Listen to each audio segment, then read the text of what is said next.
So I had said that we're going to eventually connect this to Pesach, but initially I'm going to talk about the institution of saras.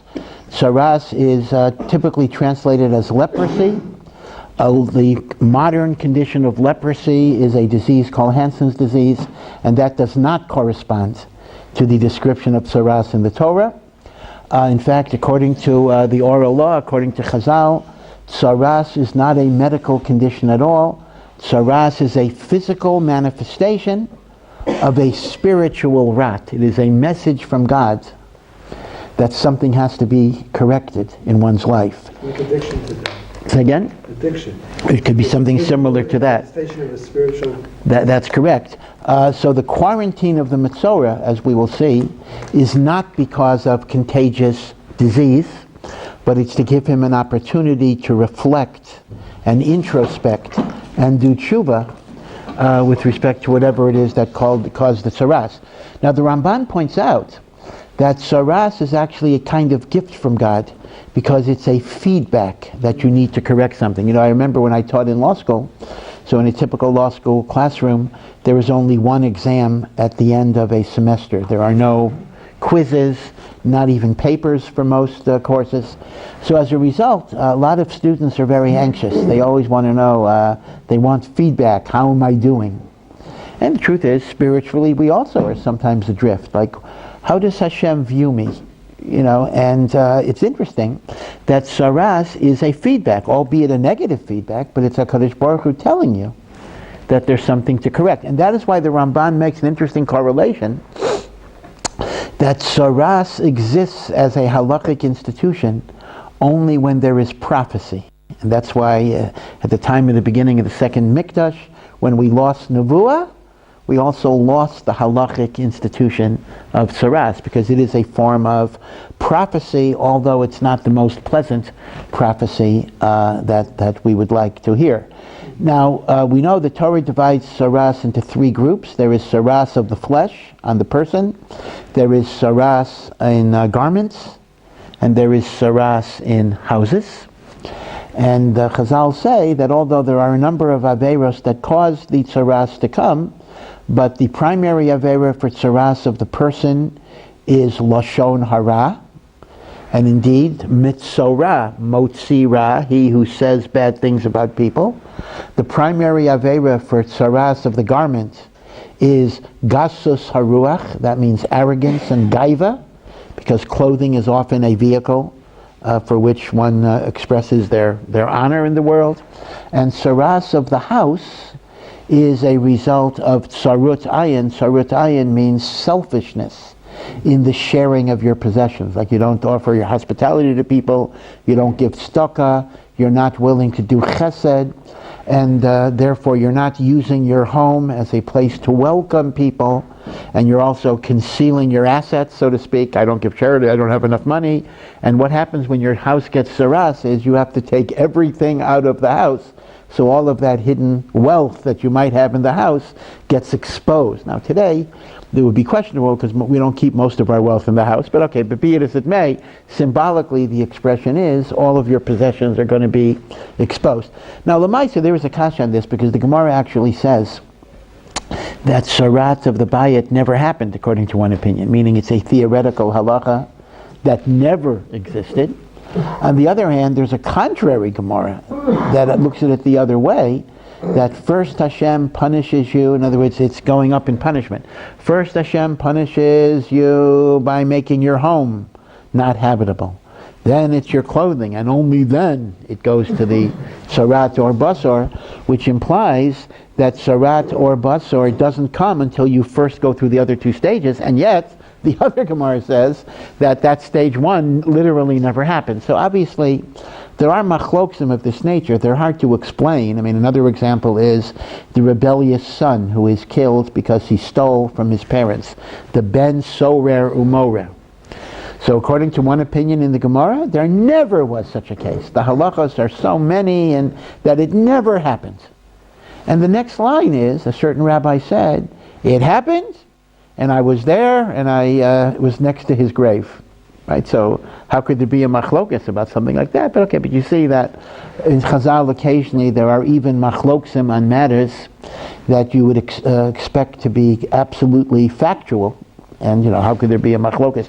How do you say, for example, Elu v'elu divrei Elokim chayim? Both opinions are right on a machlokas of that nature. Okay, that's another question. Yeah. Heard from Rabbi Yochanan's wife. Yeah. A way to understand that contradiction of the Machlokas. Yeah. That the rabbi says, I actually stood on his grave. Yeah.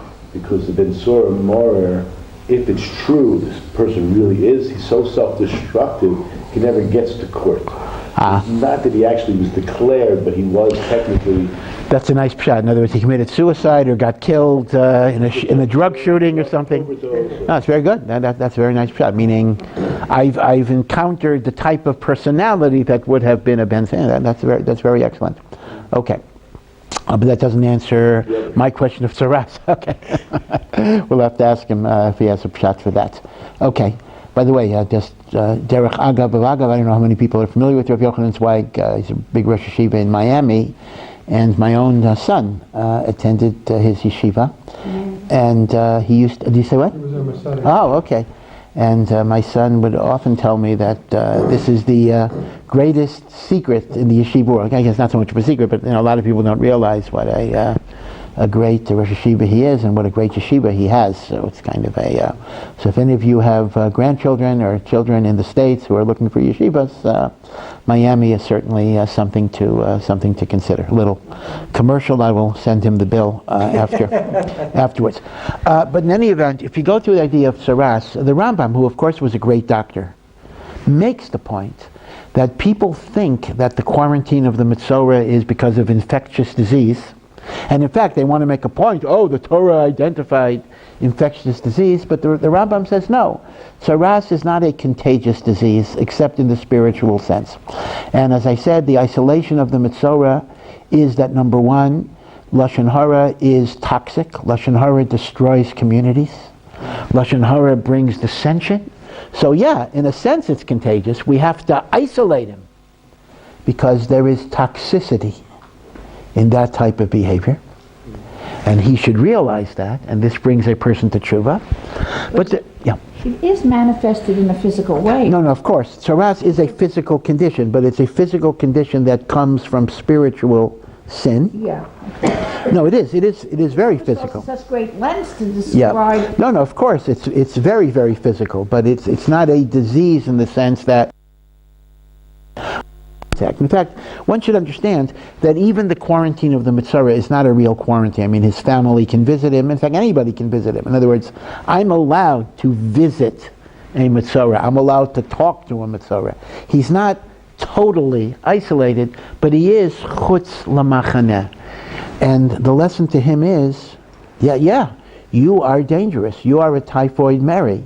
Not in the sense that somebody might catch leprosy from you, but in the sense that your behavior destroys communities, destroys marriages, destroys shalom bayis. But there's another point as well. We want the person to feel what it's like to be lonely, to be isolated. That a person should recognize kind of the pain that maybe he caused others. Lashon Hara creates division.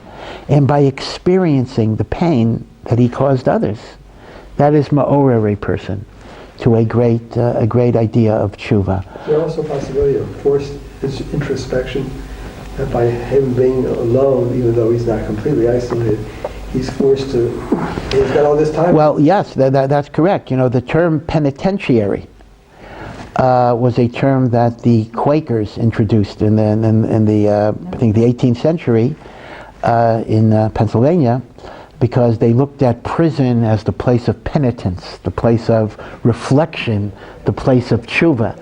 Now, whether that corresponds to the modern prison is pretty questionable because of recidivism and the environment that you're in.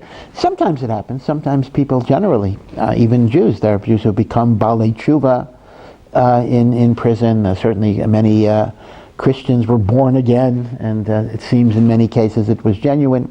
Other times, of course, the prison environment is so degrading, so corrosive, so immoral, that a person who goes to prison for a relatively minor offense could actually, God forbid, become, unfortunately, a hardened criminal. So whether penitentiaries, maybe that's why we don't use the word penitentiary that much today, but the older word for prison was penitentiary. So we have the isolation as forcing him to look into himself.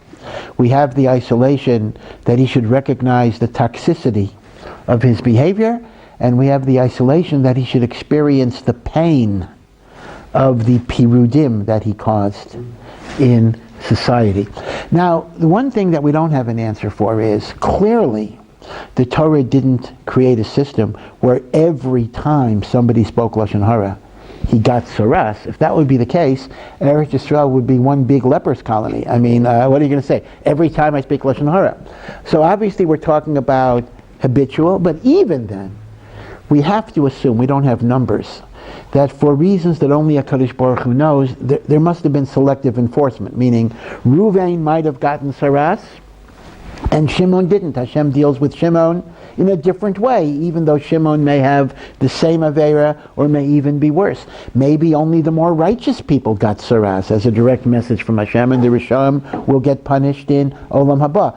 I don't have the answer, meaning all I can say is I can't imagine that there ever was a system where every person who spoke Lashon Hara became a Metzorah. First of all, you'd have a manpower shortage. The Kohanim have to deal with this.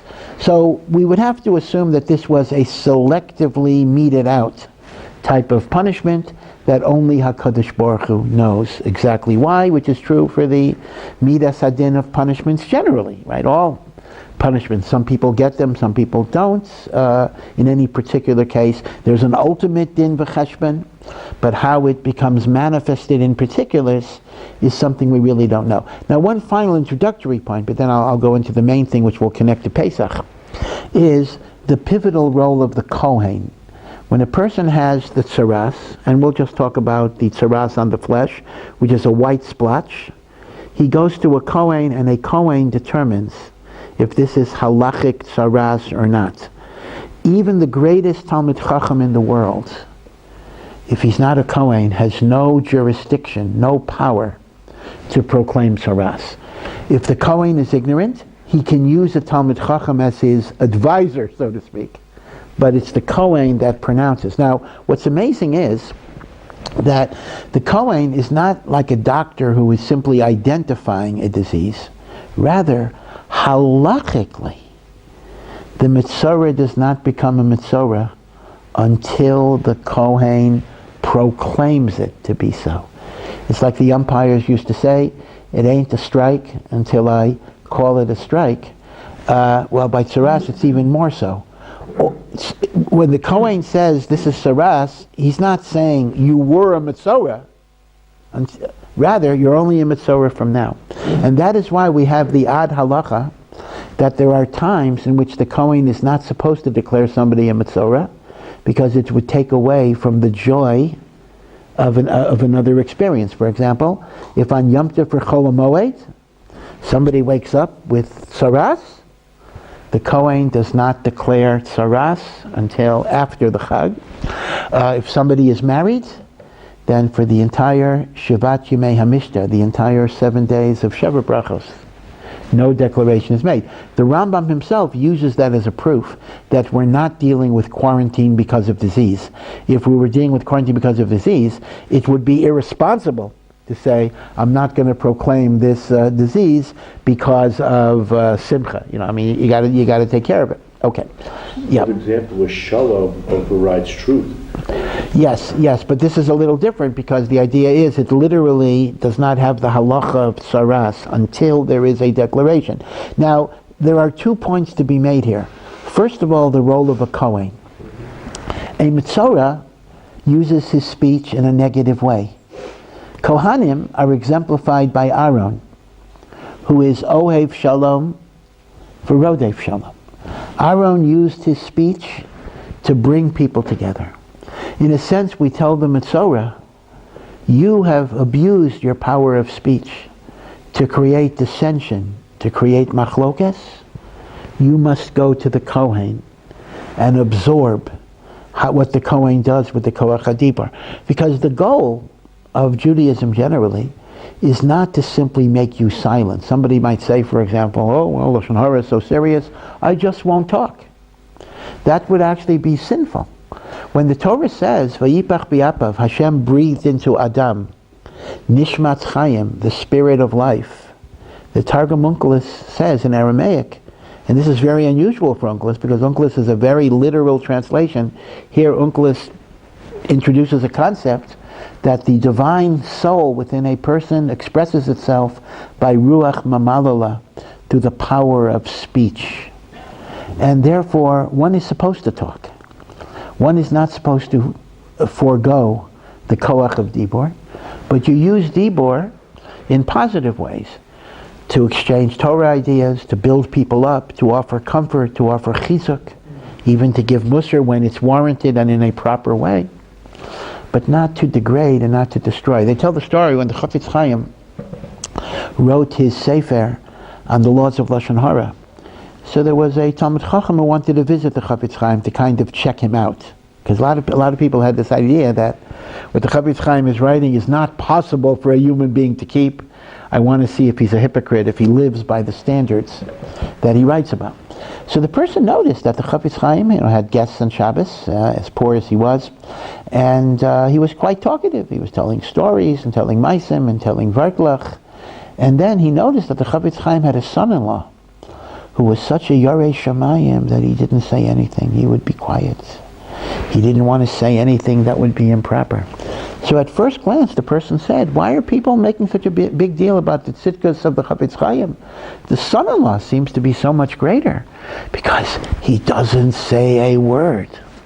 But then, as the person was listening to the Chafetz Chaim, he said, it was an amazing thing that as talkative, relatively talkative as the Chafetz Chaim was, there was not a single Lashon Hara there. And he realized that's a much greater accomplishment. It's a much greater accomplishment to interact with people, to connect with people, to use your Dibur in positive ways, rather than simply say, I'm going to be quiet. I want to play it safe. I'm going to be quiet. Right? So that's one idea of the Kohen. Learn the Koach HaDibur can be used in positive and good ways. The other aspect is that the whole idea of saras teaches me that words create realities, because that's exactly his situation. It's the Kohen, because often a person might justify his Lashon Hara by saying, it's only words. What do they say? Sticks and stones may break my bones, but names will never hurt me, right? We've all heard that statement. But the truth of the matter is, that's patently false. The broken bones of children can usually, Baruch Hashem, be healed. But some of the psychic wounds that we get from humiliation can stay with us. And it's actually very, very frightening how even decisions made by world leaders that can involve millions of people are connected to some degree to childhood taunts on the playground. I actually once heard an interview with Richard Nixon where he was, this is after Watergate, after he left the presidency, and he was kind of just musing about his life, and he's talked about the insults in 5th grade. It's an amazing thing. And certainly when you talk about the Hitlers of the world, Yimach Shemam, and the Stalins, and even much later Saddam Hussein, who was not in the same league as that, it's frightening. The old saying, the child is the father of the man, is unfortunately very true. Now, of course, Hashem runs the world and everything is Gzera HaKadosh Baruch Hu, but the amount of evil that gets unleashed in the world because of the taunts and humiliations that people suffered as children is quite frightening. So we have to learn words are realities, and therefore the whole halacha of saras teaches him the word of the Kohen creates a reality. Now, there's something that was reported, I'm a little reluctant to say it because some scientists claim it's a made-up story. So I am giving you a warning ahead of time that this is a contested story. But, if it's true, it's a really, really nice, interesting point, but it may not be true. And that is, some have claimed they've looked at water molecules under an electron microscope. And the molecules form different patterns. That when words are spoken in kindness and in a gentle way, the molecules arrange themselves in a beautiful formation. And when there is harsh, insulting, derogatory words, they form ugly configurations. I think the scientific research was that when you're in the process of freezing the water, or freezing, okay, that if you're playing, let's say, hard rock versus classical rock, or be a difference in the pattern. Right. Yeah, yes. So, that could be true. Now, as I say, though, whether that's true is contested, but some have said it is true. And the truth of the matter is, whether that particular example is true or not, I think all of us know that words create energies. I mean, energies are things that we feel. We really can't deny it. There is positive energy. There is negative energy. Release of hormones. Yeah. In reaction to... Well, yeah, that's true as well. There are physiological changes in a person. If someone is insulting you, denigrating you, there are things that happen in the body itself. So these are realities. And therefore, the whole halacha that words make a difference is a very important musar. So now, though, in order to connect it to Pesach, I want to take you through what a typical Metzorah has to do in a bit more detail. Again, all of the details are such a labyrinth that we are not absolutely going to cover a lot of detail, but I'm going to cover what you might call plain vanilla saras, no pun intended. That is, a person wakes up and they discover they have a white splotch on their hand, let's say, or on their arm. So the halacha is they are obligated to report to the cohen, to a cohen. They must go to a cohen. They can't just deny, not do anything. The cohen looks at it, either with a Talmud Chacham as an assistant, or without a Talmud Chacham, depending on whether the cohen is capable. And the cohen has to determine, does this halachically meet the definition of saras or not, in terms of color, in terms of size? If it does not meet the halachic definition of sarat, he simply goes home and goes to a dermatologist. Okay? Now, let's assume it meets the halachic definition of sarat in terms of size and color. So the Kohen quarantines him immediately, and he is quarantined for a week. On day 7, the Kohen inspects him and looks for one of 3 signs called signs of tumah, signs of impurity. And any one of these 3 signs will upgrade him or downgrade him, depending on how you want to describe it, into being a definitive Metzorah.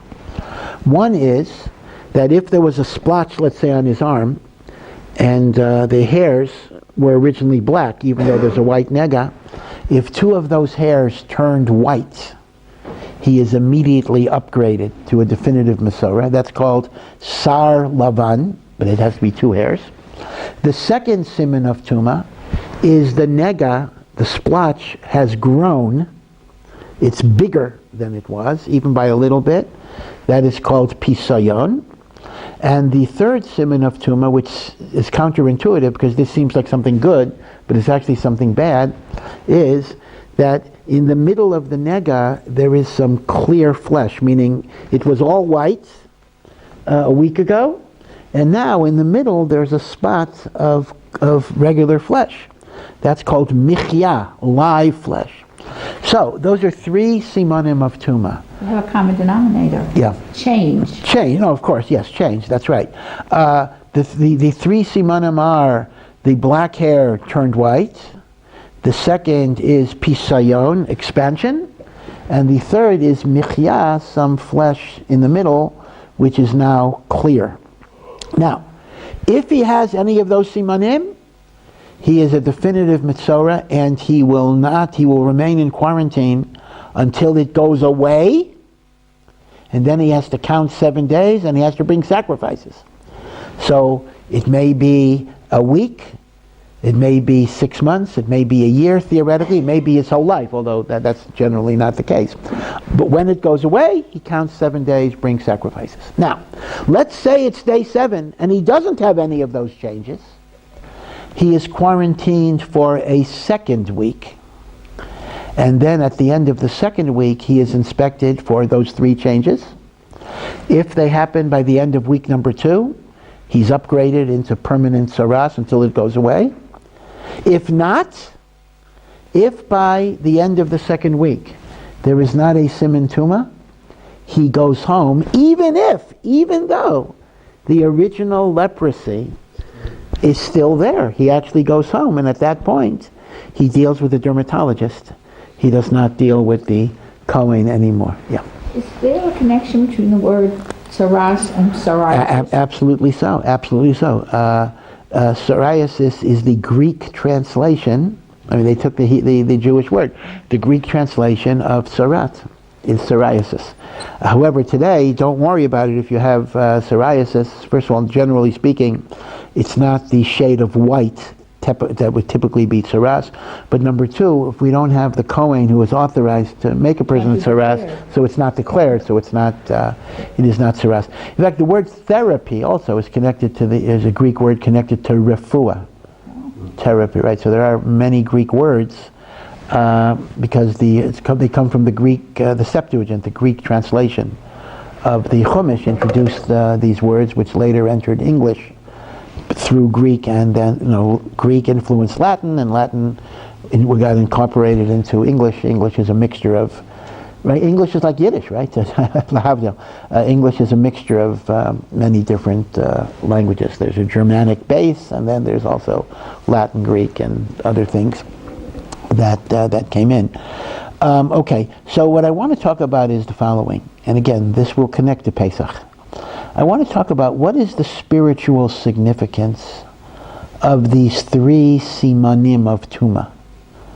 Why would their presence make the person a Metzorah, and why would their absence release the person even though he still has the actual leprosy itself?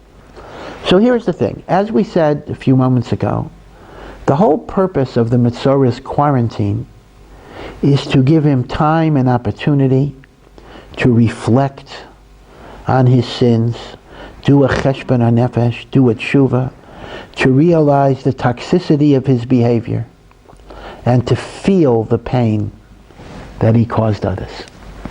Now, whenever we're confronted, and of course the saras itself is Hashem telling him, you got work to do.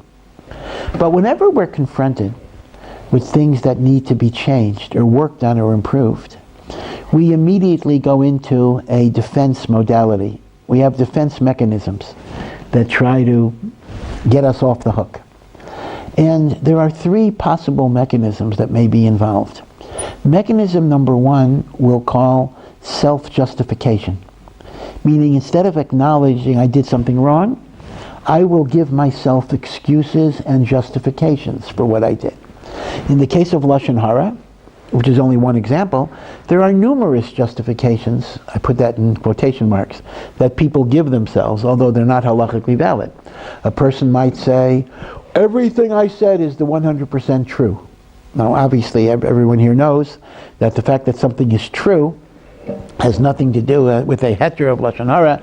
In fact, the very definition of Lashon Hara is derogatory speech that is true. Otherwise, it's called motzi shemra or something else. But still, psychologically, a person often defends himself internally by saying, it's 100% true. Or, the person is much worse than I said. I could have said something worse. Or, the person hurt me, so I'm giving him a little back of his own medicine. Now, that's called revenge. But once again, revenge itself is something we often justify. He did it to me, I'm going to show him.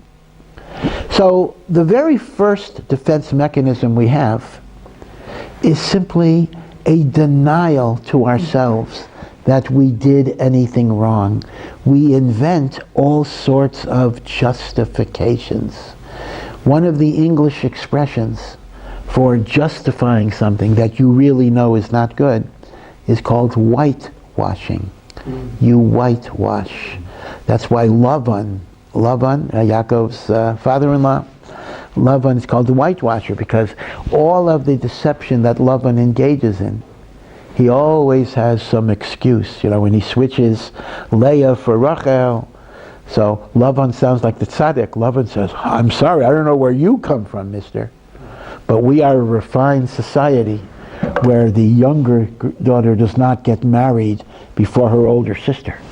Don't you have any... He turns into a Musar on Yaakov. No, maybe you take brachas away from your older brother, We don't do that here. Right? So everything about Laban is turning the other side of it, making himself look like the righteous person. So the Sar Lavan, right, he goes to the Cohen, day 7, day 14, and the Cohen sees there's a white hair. That's Hashem's message to the person. You really haven't started the tshuva process yet, because you're still in the business of whitewashing. Go back into the cave and think about it some more. In other words, it's a siman that the tshuva has not really begun, and therefore you need more time to think about this. So it's not so much a message for us, it's a message for the person himself. Now, a second type of response may actually be the opposite. A person may be so overwhelmed by the enormity of their guilt that they feel they've reached a point of no return. They feel, what's the use of even trying to be better? Every time I try, I fail. I mess up again and again and again. Why should I even bother? That comes from what we call yiush, giving up, despondency.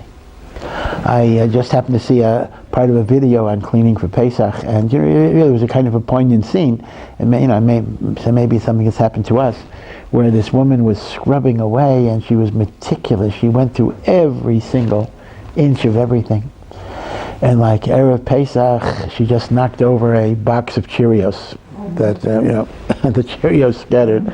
And, she just sat down. I mean, it's not funny. It's funny. It was portrayed as kind of a funny video, but she just sat down and cried. She sat down on the floor, and she just cried. And the truth of the matter is, this is actually a very understandable response. You work so hard. And whatever it is, could be a diet, it could be a health, it could be in Avodas Hashem, even in Lashon Hara in particular. And we fail again and again and again. We lose hope. We lose faith in us, in ourselves. We lose faith in HaKadosh Baruch Hu even helping us. And that is symbolized by the nega gets bigger, pisayan, meaning you've sinned, and your attitude is, it's so hopeless. I'll just keep on doing it. What's the point of trying to change? But that too is a big Yetzer Hara, because a person has to realize that the power of tshuva is great. What I was yesterday does not have to be what I am today. And what I am today does not have to limit what I can do tomorrow. And I have to have faith in Hashem's love and faith in my ability that Hashem will give me. That even when I have setbacks, I can come back, as the pasuk says in Mishlei, that tzaddik falls 7 times and gets up again. It's not that the tzaddik doesn't fall. The tzaddik has failures also. The tzaddik has disappointments. Whatever they would be. They wouldn't necessarily be in other words, the tzaddik is not eating ham sandwiches, whatever it is, but according to his madrega, the tzaddik will encounter spiritual failings. But what makes him a tzaddik is he doesn't give up. He gets up again. So pisayon means expansion of the nega, is essentially the message that you are living in a hopeless state of paralyzing guilt. But know that that's not the case. Go back and reflect. Now, the third defense mechanism is a little different. And that is, it may be connected to the second type of personality, and that is sometimes when a person is so overwhelmed with their guilt, the only way they can deal with it is not to think about it. Not to think about it, meaning I'm not going to allow myself to go there, because if I go there, I'm going to be dragged down. Meaning you don't let the Aveira penetrate the conscious reflection in your heart. And that's michya. What is michya? You're surrounded by the rat of saras, but in the middle, everything's fine. Now, this third modality is a little different than the first two.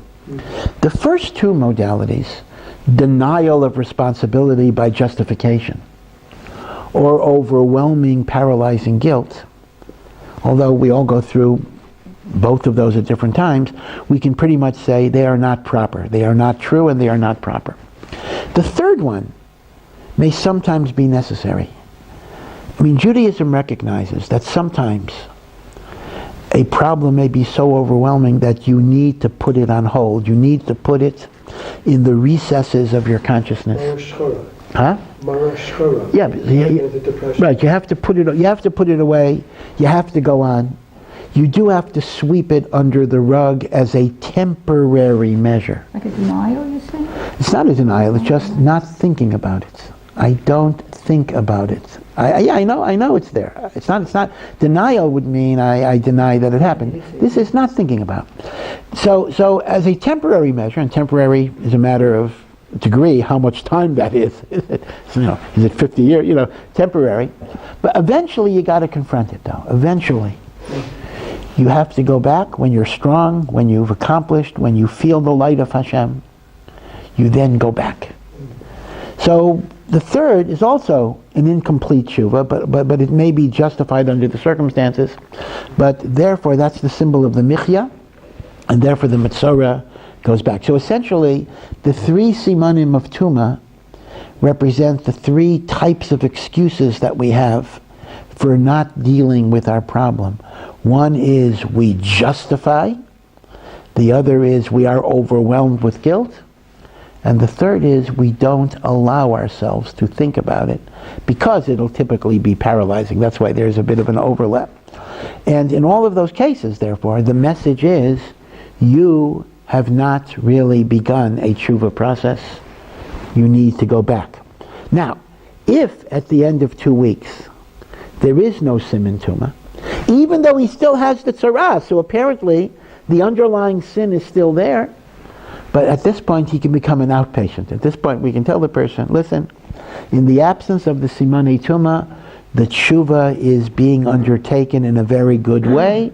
You can finish the process at home in the context of your family. So it's not saying he didn't have the saras, but it's saying this type of saras can be dealt with on an outpatient basis because the process of tshuva is well undertaken. Now, how do I connect this to Pesach? So all of us know that chametz, which is the thing we get rid of on Pesach, chametz is very much connected to the Yetzer Hara. The Yetzer Hara is described in Chazal as So'or Shebe'isa, the leavening agent in the dough. For many years, the largest Seder in the world, I'm not sure if it's still the case, is in Kathmandu, Nepal, the Himalayas. And Chabad has a Seder for around 2,500 people. A lot of them are Israelis. Israelis, after they finish military service, love to travel all over the place. And a lot of them go to Asia, with Thailand or Nepal, India. Maybe there are a few Orthodox people there, but I would assume the vast majority are not Orthodox, are not frum, although since they know Hebrew, so obviously they could follow a Seder a little better than Americans or Anglos could. But Chabad has a Seder, 2,500 people. I'm not sure now if they do, but they had. And they introduced a little bit of an avant-garde minhag on Erev Pesach, which, although it may strike you as a little hippie-ish, it's actually quite beautiful, and it fits the spirit of biur chametz, burning the chametz. And that is, when they burn the chametz, Erev Pesach in the morning, everybody is asked to write on a piece of paper one negative character trait that they want to burn and destroy, and throw it into the fire, and burn it with the chametz. So if I have an anger problem, I say, Yehi Ratzon, that I should get, you don't put Hashem's name in, obviously, because then you wouldn't be allowed to burn it, but may I overcome my anger, my selfishness, my egotism. And you throw it into the fire. And that should be burnt with the chametz as well. Now, you might say, avant-garde, that's not traditional, but the emes is. If you look at the prayer, not everybody says it, but the Kabbalistic prayer that is recited when we burn chametz, It Kemat says that beferish. It says, just as I have physically destroyed the chametz, the physical chametz that I have, so too may Hashem help me destroy the chametz of my heart. That is the Yetzer Hara, so I could serve Hashem in a pure and a good way. So this minhag of burning bad midah with the chametz fits very much the actual tefillah that many people recite when they burn the chametz. They tell another story, another beautiful story, about a Hasidic Rebbe was doing bedikas chametz, searching of the chametz, with all of his students. And they spent hours and hours and hours going through everything. And after several hours, the Talmidim were very happy because they really felt they did a tremendous job. But the Rebbe started crying, and the Rebbe said, we got rid of all of the chametz here. But then the Rebbe pointed to his chest, his heart, and he said, but what about bedikas chametz here? Who's going to do bedikas chametz in here? So the Talmidim gave a beautiful answer. He said, Rebbe, don't worry about that. The Mishnah says in Pesachim, Makom she'ein machnisin bo chametz, a place that you don't bring in chametz. You don't have to search. The Rebbe's heart is a place where no chametz ever goes in, so you don't have to do a bedika. Beautiful, beautiful answer, but as I say, that may be a teretz for the Rebbe, it may not be a teretz for us, or even the Hasidim of the Rebbe, right? How do you deal with that? So we all understand that chametz is about the Yetzer Hara, and part of the liberation of Pesach is that Hashem allows us to be liberated from our Yetzer Hara to some degree. Now, why is chametz connected to the Yetzer Hara? So the Maharal gives 3 reasons why chametz is connected to the Yetzer Hara. Reason number 1, which is the best known reason, is chametz represents puffiness, right? Bread, puffed up. It represents arrogance, gaiva, ego. Matzah, which is flat, represents humility, submission. Although with the fancy Pesach rolls they make, you don't always see that. I mean, there's things that look mamish like bread, but okay. But, say again? You have to eat, right? So in that sense, chametz is gaiva, yeshus, as Chabad put yeshus. Yeshus is ego, right? The Alter Rebbe in the Tanya talks a lot about yeshus, and bitul hayeshus, or bitul hayesh, and the like. So chametz is ego, matzah is humility. That's reason number 1. That's probably the best known reason. But the Maharal gives two other reasons, and that is chametz spoils and rots. Right? If you have bread, right, bread gets mold and it gets moldy and gets very disgusting. Matzah doesn't spoil, right? Matzah, you could eat matzah, it could be 100 years old. Maybe they have matzah from Masada, I'm not sure. That you could still eat in various ways. Matzah does not spoil. Without leaven, there is no kilkel in matzah. And the third association is, and therefore that's why it's connected to the Yetzer Hara, because the Yetzer Hara creates a rot within a person. It creates a distancing, it creates a contamination, a filth within the person. Matzah does not spoil because the neshama that's connected to Hashem is always holy and elevated and noble and good. Now the third association with the Yetzer Hara is actually very interesting as well. The Maharal points out that chametz represents passivity and inertia. Why is that so? Because if water falls on flour, you don't have to do anything to make it chametz. Sometimes people make a mistake. They think chametz is only if there's yeast or a starter. Not true. Halachically, if water hits regular flour, there is absolutely no leavening agent that is added. Then the halachic definition is, after 18 minutes, without working the dough, it is halachically treated as the beginning of a fermentation process that makes it chametz, even if there's not even a visible sign of anything. So chametz happens. Matzah requires doing something about it. When the water hits the flour, I gotta act. I got to put it in the oven before 18 minutes are up. In fact, it has to be baked before 18 minutes are up, because otherwise it's going to become chametz.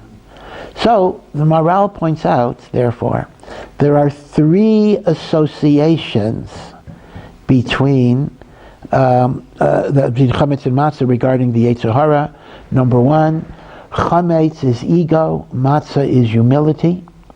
Number two, chametz is spoilage, matzah does not spoil. Number three, chametz is passivity and inertia, and that allows me to be schlepped down by the Yetzer Hara. Matzah is action.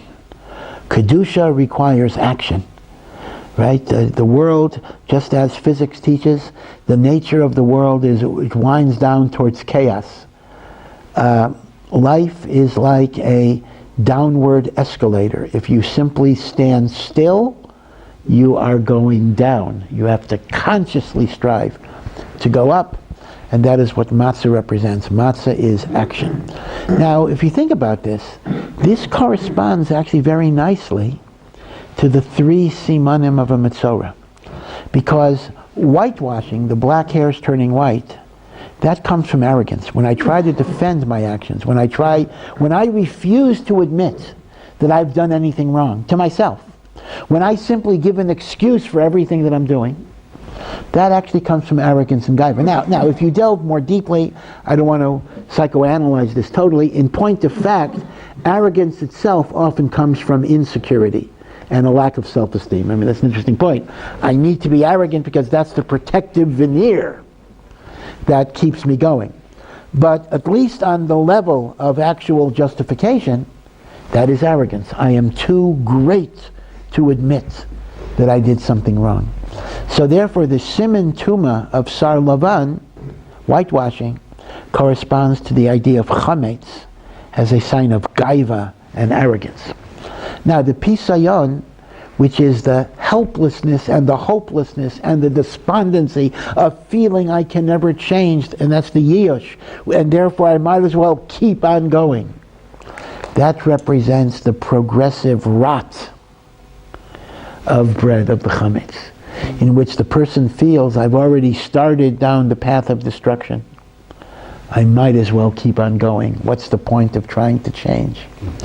And the third idea of emotional distancing, I'm not going to think about it. That's literally inertia. I'm not going to allow this aveira to intrude on my consciousness because I don't want to deal with it. That is quite literally the notion of passivity and inertia. And therefore, the three simanim of Tuma correspond to the three connections of chametz to the Yetzer Hara. And therefore, when we are eradicating the chametz, we are eradicating those three simanim of Tuma. We try not to live in a state of denial.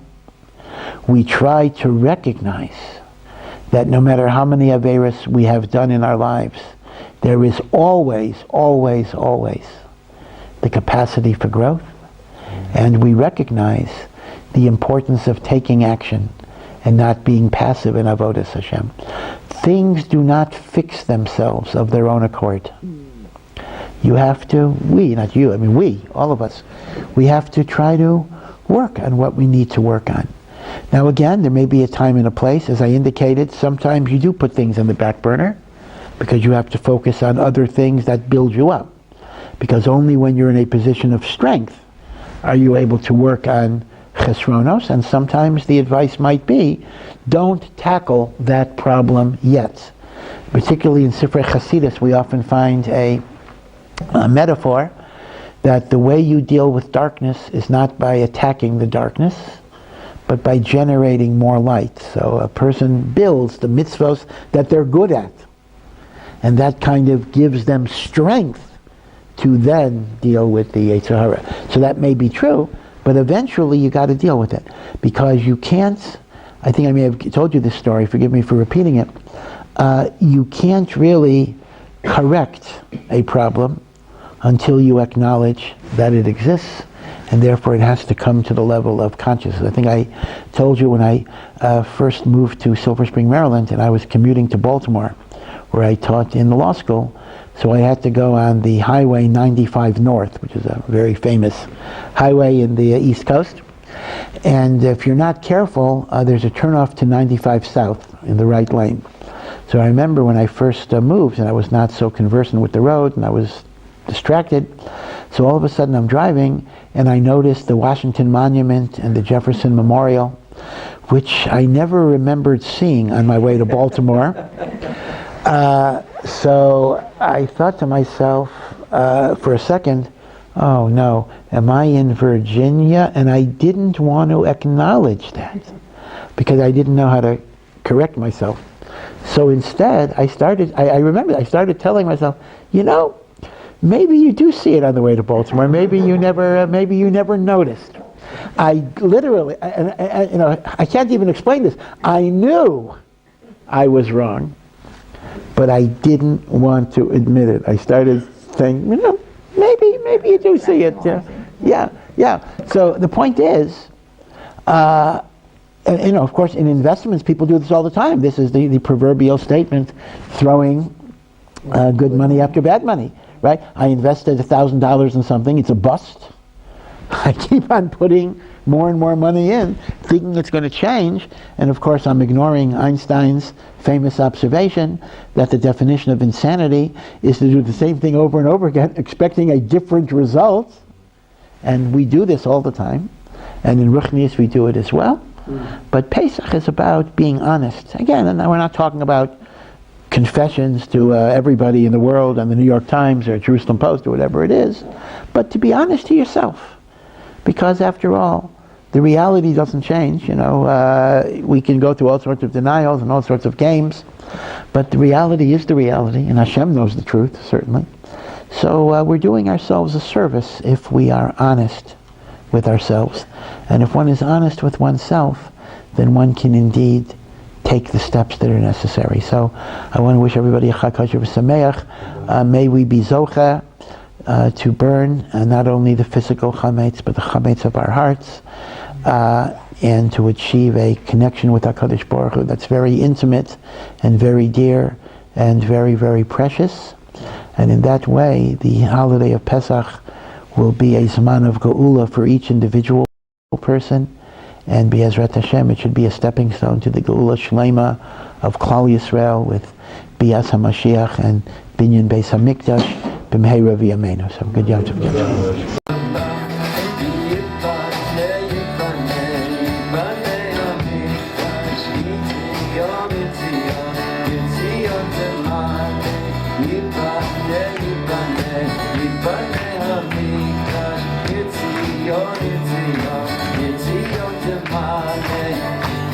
Shama shir shir chadam